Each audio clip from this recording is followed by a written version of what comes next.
All right. So, are you familiar with the term affirmative action? Correct. So it's defined as an action or policy favoring those who tend to suffer from discrimination, especially in relation to employment or education. Also known as a protected class. Right, right, correct. Um, do you feel that, this is my first question, do you feel that affirmative action impacted the military? To a degree, yes, I would say affirmative action affected the military with combat readiness, uh, as far as having uh, different genders in combat roles, transgendered, LGBT. That was said to affect readiness. Right. And readiness is probably the biggest, most important thing for a military, paramilitary organization, to be ready and not have people, not getting along because of differences. Right. So traditionally, combat arms was strictly a male part of the military. Female officers and enlisted were able to work and support battalions and support roles of combat arms. Right. Now that there's a difference, now the new regulations are that they are allowed Right, to women are be allowed. part of combat arms. That a lot of critics have said affects readiness, which is important. Okay. Do you think that it affects readiness? Well, I don't. There's some just recently. A woman from West Point went through Ranger. She completed Ranger training, and there were some other. I don't know if it was SEALs or also Special Forces or Ranger. Elite parts of the military that the glass ceiling was broken. Right. However, that's the exception, not the rule. You're always gonna find the exception when it comes to people that are able to cross over and do, like Right. a woman able to cross over, and because upper body strength, endurance, that kind of thing, Right. is important. Okay. Have you ever witnessed any examples of affirmative action in your experience in the military? See, I was in from 1977 to 81, and the only example I remember is when they had co-ed basic training, and it didn't work too well. Why is It was that? like one of the first years. I was on the cusp of the old army and the new army. Right. The perma press army, where you had the permanent press, clothes. Right. And basically, a lot of the regulations took place as I was in or just shortly after. Right. So, the co-ed BCT, basic combat training, didn't work out well. Are you familiar with the Dan Roy Henry case? No, I'm not. I have to be honest.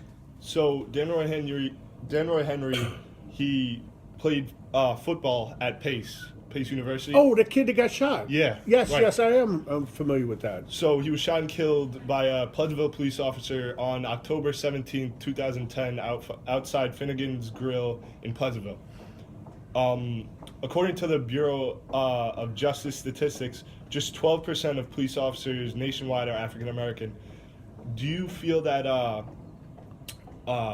if there was more of a balance of race, and maybe there might have been a No, I don't think that was a racial racially charged incident. incident? It was just a bad use of deadly physical force, DPF, deadly physical force. Right.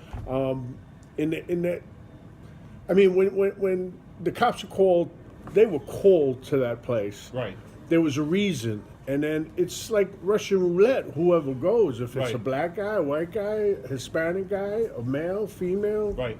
you know, you never know who's going to go. In this case, I don't think race played a very big part, but the climate is hypersensitive towards racial interaction. Okay. You know, just the same way the Khashoggi guy that got killed, the journalist. That journalist was killed, and he's on Time magazine's cover.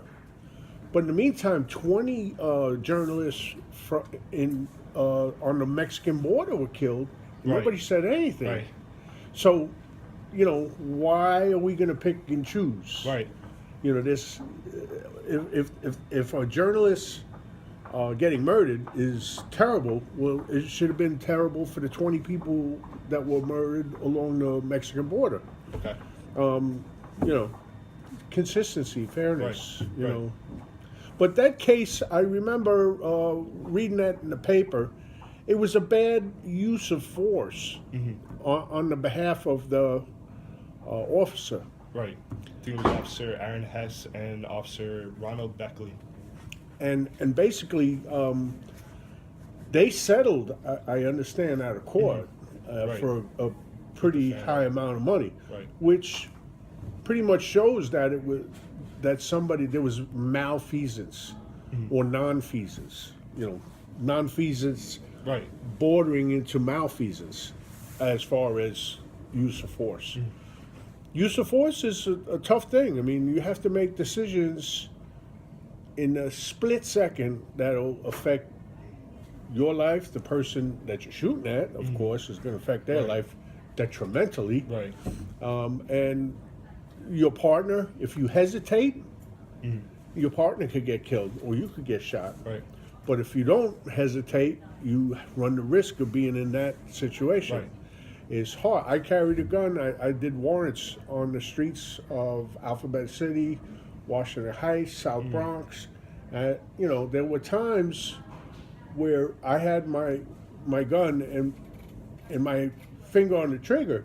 Right. You know, and it's a tough situation to be in. Right. You know, when do you use physical force? When, you know, there's a Fine line. there's a very fine line, and then there's a continuum. You start off with a command voice. You go from command voice to hands-on or pepper, Right. and then if that doesn't work, you have a baton, and if that doesn't work, you have the gun. Right. Now, Kind of a last case resort. yeah, you gotta, you know, Judge. your response has to be in response to what's being presented to you. If you ever get a chance to go to the FATS machine, it's a firearms training scenario, Okay. and they give you a Glock. It's not an actual Right, right, Glock, right. and you're presented in front of you in Right. screen scenarios. Right. Sort of like the old Motorola shoot, don't shoot. If I could find that tape, I'll bring it in for you. Sounds good. It's an old one from the late 60s, early 70s, and it was shoot, don't shoot. You know, like Dragnet. Right. But that's what they had at the time to learn, you know. Right. I think that's it. Thank you Okay. very much. Thanks a lot. I didn't bore you, did I?